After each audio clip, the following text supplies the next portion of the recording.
Durante siglos, las madres romanas tenían una frase para callar a sus hijos cuando se portaban mal: Aníbal ad portas, que quiere decir Aníbal está a las puertas. Dicha frase no era una exageración. Hubo un hombre que, partiendo de la España cartaginesa, con un ejército de mercenarios y elefantes de guerra, logró lo que nadie creía posible: cruzar los picos nevados de los Alpes y aplastar a las legiones en su propio suelo. Aníbal Barca no solo fue un general, fue la encarnación de la venganza de Cartago.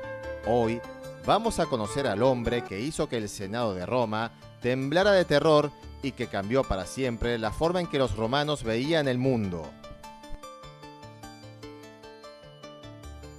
La historia de Aníbal comienza con una derrota.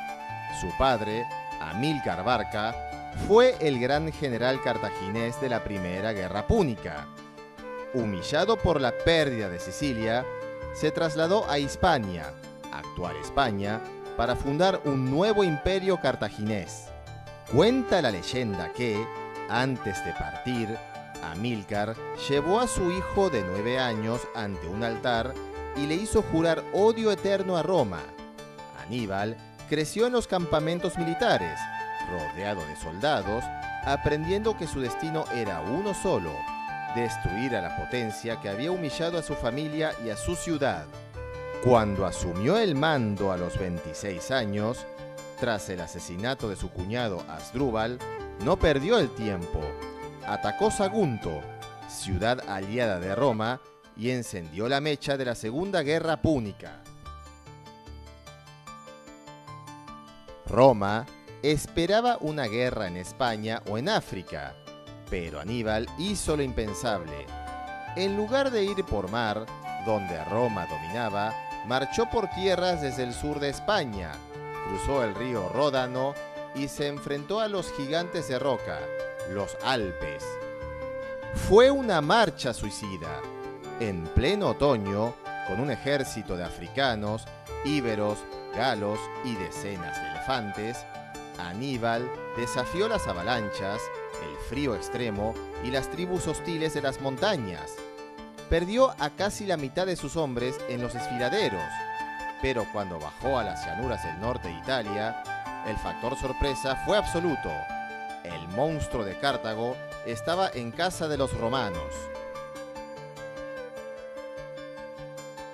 Una tras otra, las legiones enviadas a detenerlo fueron masacradas en Trebia y en el lago Trasímeno, pero el clímax llegó en el año 216 a.C., en la batalla de Cánae. En dicha batalla, Aníbal ejecutó la maniobra perfecta, la doble envolvente. Con un ejército inferior en número, permitió que el centro de su línea retrocediera, atrayendo a los romanos a una trampa. Sus flancos cerraron el círculo y, en un solo día, cerca de 50.000 romanos fueron masacrados. Fue tal la cantidad de muertos que Aníbal envió a Cartago 3 sacos llenos de anillos de oro tomados de los dedos de los caballeros romanos caídos. Roma estaba huérfana, ya no le quedaba ejércitos. Tras Cánae, el jefe de la caballería de Aníbal, Maharbal, le imploró: en 5 días cenarás en el Capitolio. Pero Aníbal dudó. Sabía que sus hombres estaban agotados y que no tenía máquinas de asedio para derribar las murallas de Roma. Prefirió intentar que los aliados de Roma desertaran al bando cartaginés. Maharbal le dijo una frase que ha quedado para la posteridad: sabes vencer, Aníbal, pero no sabes usar tu victoria.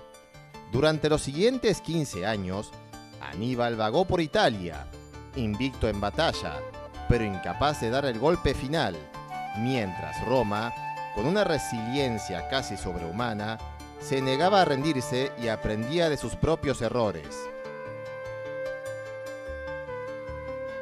Aníbal fue finalmente llamado a Cartago para defenderla de un nuevo peligro, el general Escipión, pero su huella en Italia fue imborrable. no solo devastó los campos, sino que traumatizó la psique romana.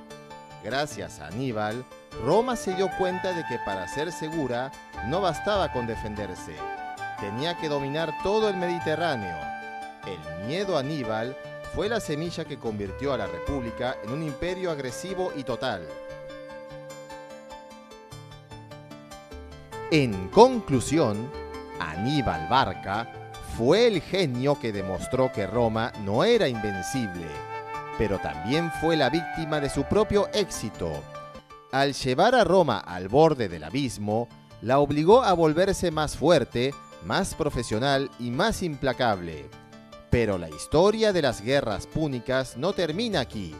Roma encontró por fin a su propio genio, un joven que estudió las tácticas de Aníbal para usarlas en su contra.